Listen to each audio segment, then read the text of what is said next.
Caio Miranda, sou professor do programa Direito na Escola e hoje eu vou lecionar para vocês a aula de Direito Ambiental. Bom, se você não sabe, existem diversas áreas do direito e uma muito importante é a área de Direito Ambiental. Imagine o seguinte, em toda hora, a todo momento, você está no meio ambiente. Acreditamos que o meio ambiente é somente a floresta, né? Somente ali a praia ou locais naturais. Entretanto, o meio ambiente é a sua escola.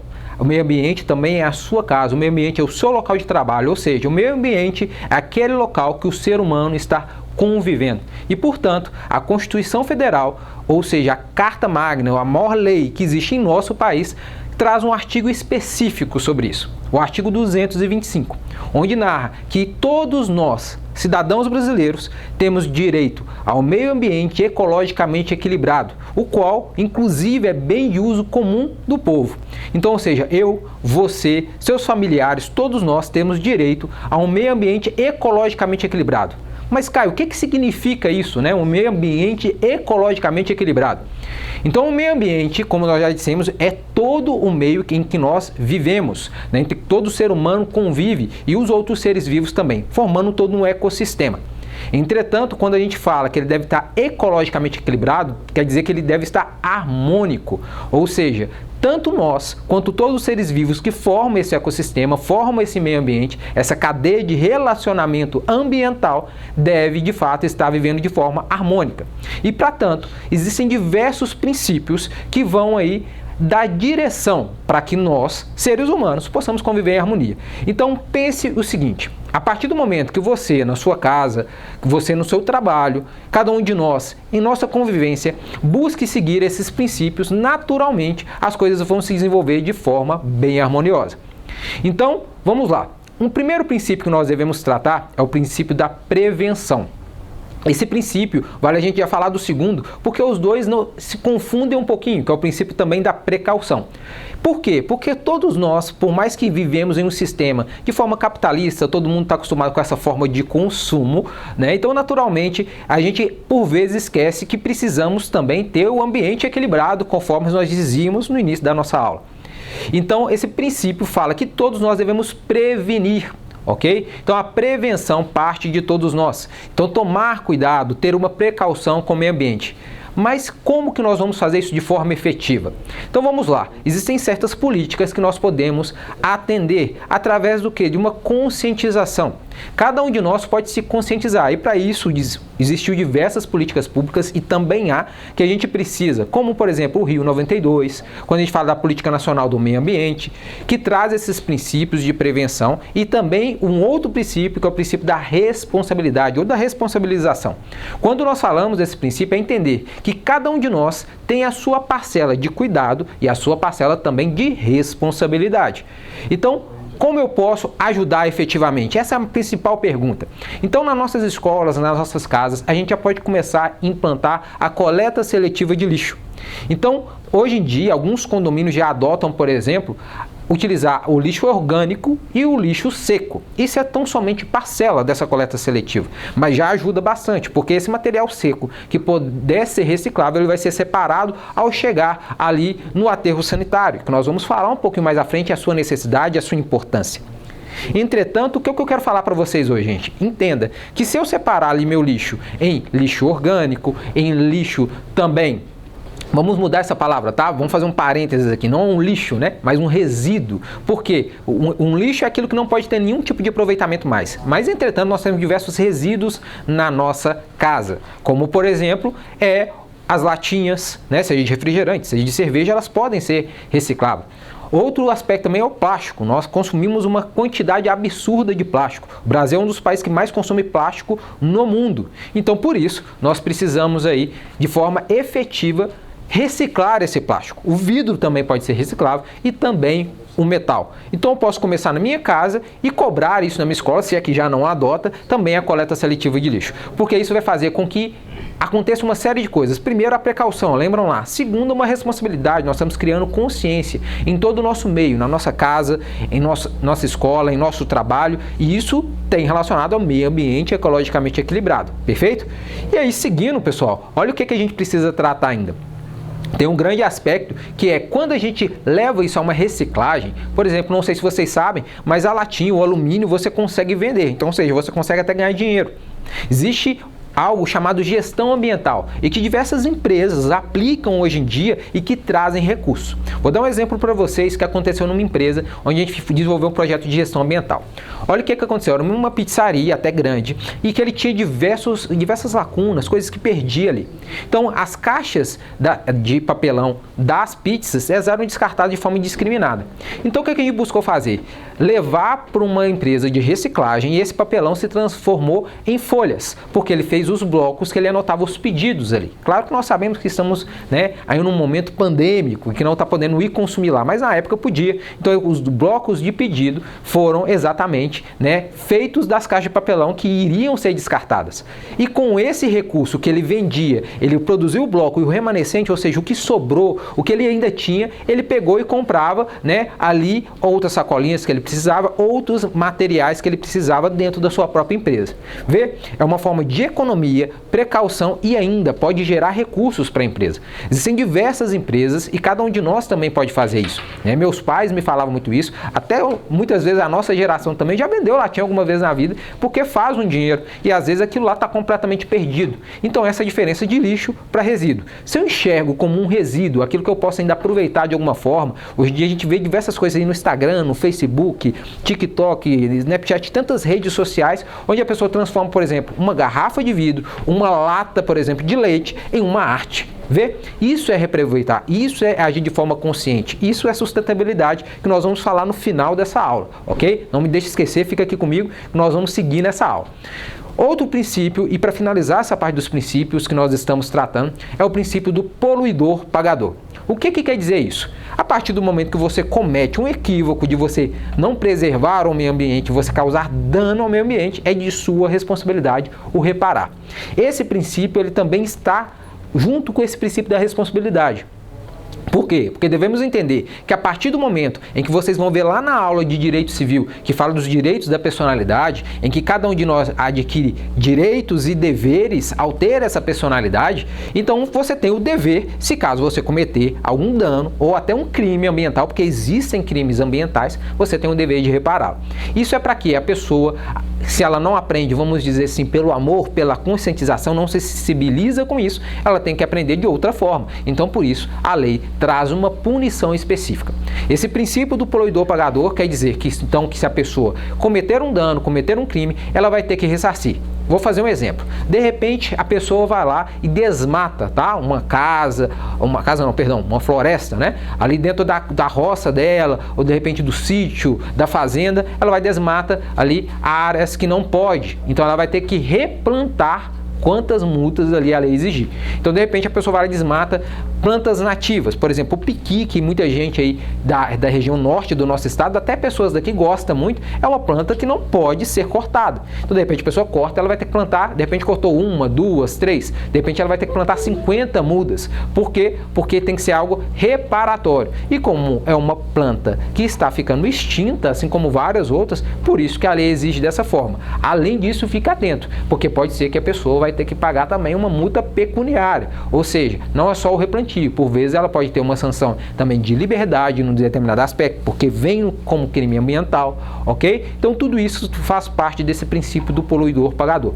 ou seja, se você poluiu, você vai ter que reparar aquele dano que você causou.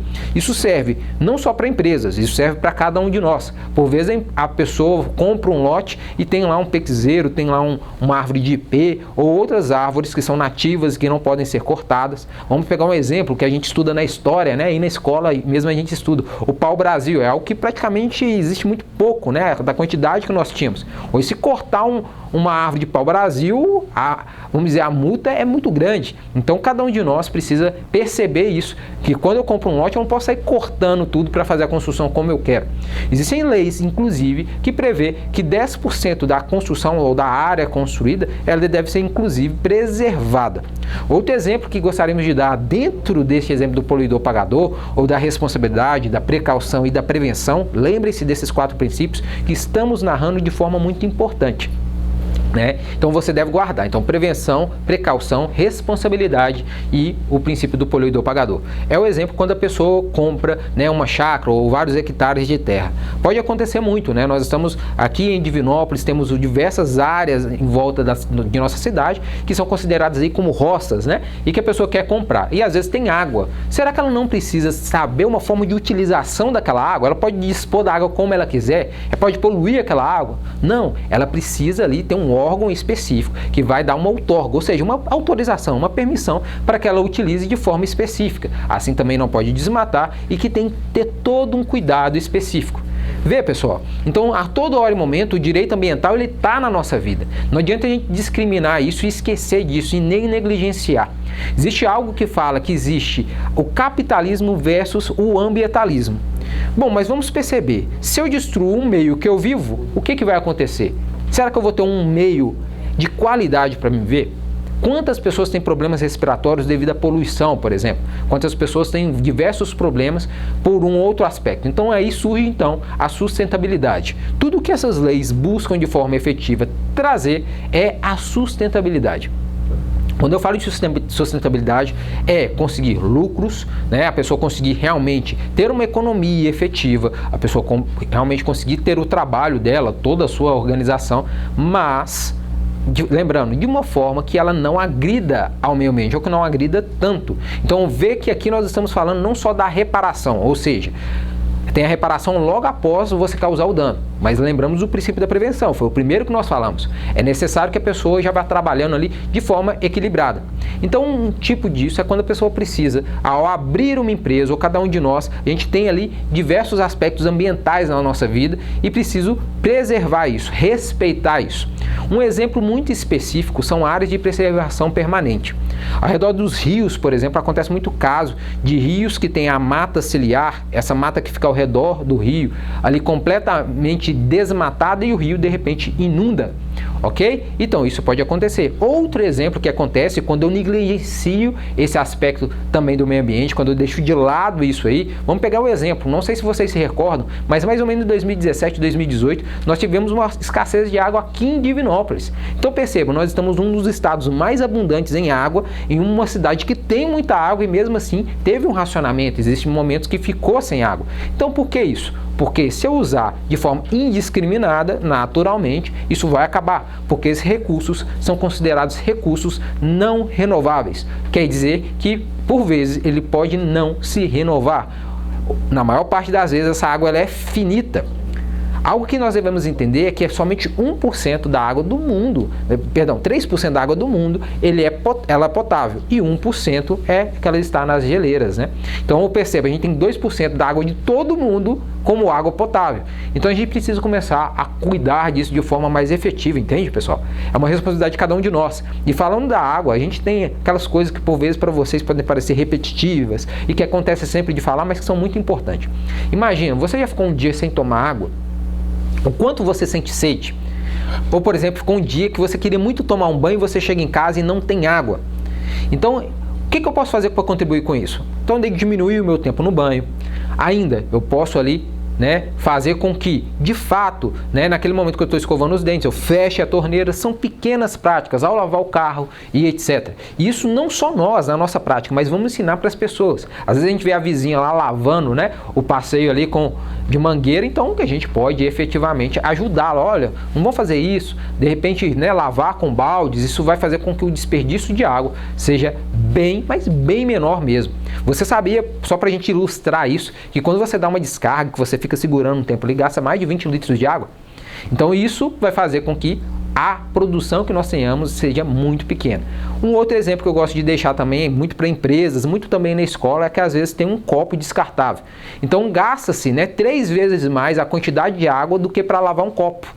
Então, de repente, se eu levar uma garrafinha da minha casa para a escola, para o meu trabalho, para onde for, eu vou poder utilizar essa água de forma mais efetiva, com menos desperdício, não precisa ficar toda hora utilizando um copinho descartável. Então, isso é uma prática, são pequenas práticas que vai fazer com que a durabilidade, que a saúde nossa ambiental e, consequentemente, a nossa saúde seja muito maior, muito melhor. Isso nos ajuda muito, isso é muito importante para cada um de nós.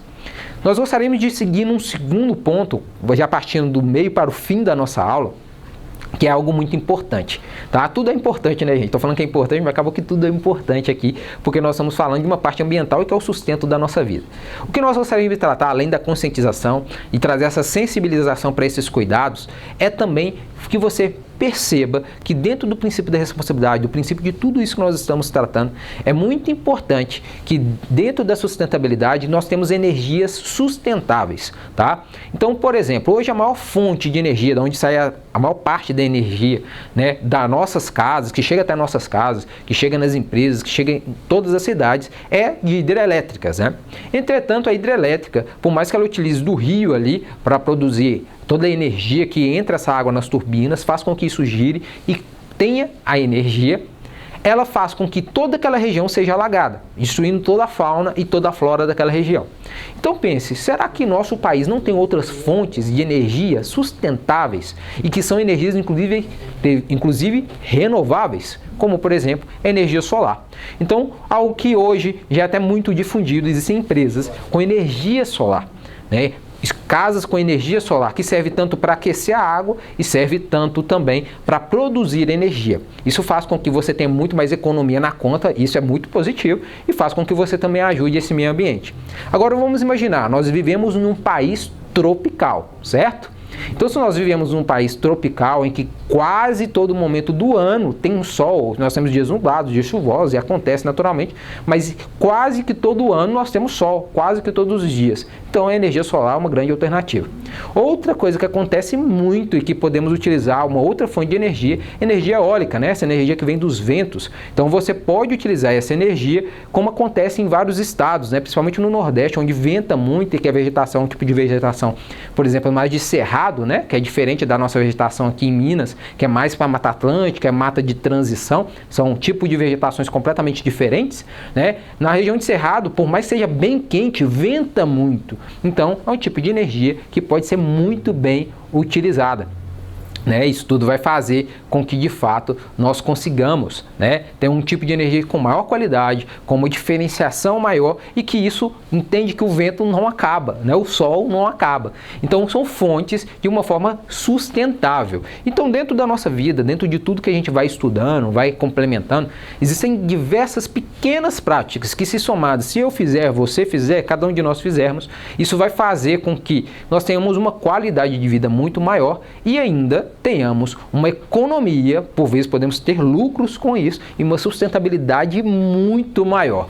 E por fim, pessoal, vejam, por exemplo, algo que afeta a todos nós, tá? Que é o aspecto das queimadas, tá? Então, às vezes a gente vê a queimada, igual aconteceu lá na Amazonas, que destruiu muito e fica lá chocado e etc. Mas, de repente, a gente tem um lote vago do lado da nossa casa e tá lá, às vezes eu queimando, outra pessoa fazendo uma queimada ali para quê? Para limpar o lote e eu não ter que pagar alguém ou ter que ir lá capinar, limpar aquele lote. Então, a gente só se choca com o grande, com o macro, mas perceba que ao fazer essa queimada aqui, está acontecendo uma série de coisas. Primeiro, eu estou fazendo com que existem diversos gases poluentes na atmosfera, ok? Então vai fazer com que a qualidade do ar diminua. E perceba, no nosso exemplo, nós vivemos nesse momento da pandemia do Covid-19, o que mais afeta? O pulmão. Então, se eu estou tendo uma queimada, eu estou fazendo com que tenha mais ainda, né, problemas respiratórios, ok?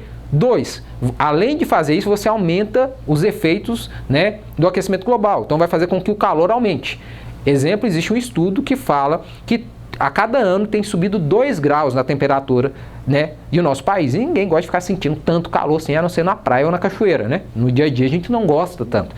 Então é uma maneira também de diminuir. E terceiro, né, acaba que a pessoa está gerando um dano ao meio ambiente. Então como eu posso fazer isso? Eu posso estar denunciando ou buscando muitas vezes ajudar a conscientizar aquela pessoa. Porque às vezes a pessoa nem sequer tem consciência que aquilo é. Ela sabe que é errado, mas ela não tem consciência mesmo, ela não teve talvez uma educação ambiental e que inclusive é um princípio, tá no inciso 6º do artigo 225, que foi esse que eu narrei para vocês. O meio ambiente é ecologicamente equilibrado. Fala da educação ambiental, nesse inciso 6º, e fala também da conscientização. Então, eu posso me conscientizar e o outro também pode se conscientizar. E aí a gente costuma dizer que para conscientizar você tem que se sensibilizar. Então, às vezes a pessoa não vai entender, vai querer continuar queimando. Mas aí você fala para a pessoa, olha, você entende que você pode ter uma multa por conta disso? Às vezes na hora que ela sente no bolso, né? Aí ela realmente fala assim, opa, peraí, eu tenho que pensar de forma diferente. Pessoal, partindo para o fim da nossa aula, então, eu quero falar com vocês do aterro sanitário. Bom, qual que é a diferença? Se você pesquisar a nossa história recente, tá? Há poucos anos, o que acontece? Nós tínhamos lixões. Sabe aquele lixo em céu aberto que era descartado? Hoje em dia não, nós temos aterros sanitários. O que isso significa? Significa que esse lixo vai ser, colocado em um local e vai ser colocado debaixo da terra, fazendo ali camadas. Por quê? Porque a terra é um elemento que regenera, vai conseguir fazer com que aquele lixo, vai se decompondo ali com o tempo, claro, com um bom tempo, aquilo ali vai realmente se decompondo. Então tem certas coisas que nós podemos tomar cuidado, como nós falamos. Se eu não quero que fique, que eu tenha vários locais no mundo, ou no nosso estado, no nosso país, na nossa cidade, que acaba passando por ficar aquele odor, aquele cheiro horrível, ou de repente, que não tem um local de descarte específico, eu posso contribuir com a coleta seletiva, ok? Outro aspecto é evitar certos tipos de materiais que demoram muito tempo a se decompor no meio ambiente, como por exemplo o isopor, talvez na escola de vocês utilizam menos hoje em dia, tem o EVA, tem outras coisas, mas na minha época de escola a gente utilizava muito isopor. Isopor, por exemplo, uma partícula de isopor, ela demora de mais de 100 anos para se decompor no meio ambiente, Então, ou seja, porque o polímero de carbono ele demora muito mais, para se decompor. Nós temos aí o pneu, então reutilização de pneu, muitas vezes para aqueles pneus que já está careca, no popular, como se diz, você pode utilizar para fazer um muro de arrimo, pode utilizar para plantar. Hoje em dia o pessoal faz puff de pneu, então, ou seja, diversas alternativas. Você pode transformar aquele lixo, entre aspas, porque agora você já sabe que é um resíduo sólido, ou seja, um resíduo que está ali perdido, eu posso transformar ele em alguma coisa, posso trazer um ganho efetivo disso aí, eu posso transformar em uma arte. Então, talvez nesse momento de pandemia pode surgir até uma fonte de renda aí para você de uma forma alternativa. Ou seja, várias pessoas, inclusive, tive contato recentemente, estão vivendo aí da reciclagem. Então, uma outra fonte de renda que pode acontecer, como existe uma empresa aqui em Divinópolis que, por exemplo, recicla óleo de cozinha. Então, até aquele óleo de cozinha, em vez de você descartar ali na pia, você pode colocar numa garrafa, leva para essa empresa, ela vai comprar de você ali bem baratinho, mas ainda que você doe, mesmo que você não ganhe nada com aquilo, você deixa de gerar entupimentos na sua pia, você deixa de gerar uma série de problemas e deixa de fazer com que talvez o esgoto ali da sua casa fique com um cheiro horrível. Então você vai fazer com que, além de você ter esses benefícios, você está contribuindo para o meio ambiente, está gerando renda, gerando emprego, você está contribuindo de uma forma muito efetiva. Pessoal, até aqui vão nossas palavras, vai nossa aula. Se vocês tiverem alguma dúvida, algo que vocês queiram dizer, mandem essas dúvidas para a gente está à disposição. Tem muita coisa que a gente pode trazer. Mas eu quero saber, e você? O que você está disposto a fazer? O que realmente você quer mudar? Talvez você vê lá na TV uma queimada, vê aquele caso estrondoso e lamentável que foi de Mariana, e que todo mundo fala, nossa, e o capitalismo, e o dinheiro, e pessoas morreram, etc. Mas será que isso já se perdeu na nossa memória? Então, ou seja, isso tudo está à nossa disposição. Isso tudo você pode realmente agir de forma diferente. Mas depende de você, depende de mim, de cada um de nós. Se eu pensar que o outro vai fazer, que eu estou jogando só um papelzinho de bala no chão, que só eu estou fazendo e que é só mais uma coisinha, é por isso que está da forma que está. Se eu pensar de forma diferente a mudar, eu sou o núcleo do meio ambiente que eu vivo. Então, se eu modificar a minha atitude, naturalmente eu posso fazer com que as pessoas à minha volta também mudem. E isso naturalmente vai virando uma corrente. Isso é conscientização, isso é educação ambiental, isso é direito ambiental. Então não pense de forma diferente, não é só o que está na lei, é também o que a gente busca viver. Você tem direitos, então realmente faça com que esses direitos você também usufrua deles. E você tem deveres, também pratique eles para que você também tenha esses direitos. Mais uma vez, muito obrigado. Lembre-se que esse programa de Direito na Escola trará diversas noções de direito para vocês. Estudem, nos perguntem. Isso é uma parceria incrível que tem acontecido aí de diversos órgãos para trazer para vocês todo esse direito que você tem. E lembre-se que você também pode cumprir fazendo também a sua cidadania. Um grande abraço e até a próxima aula.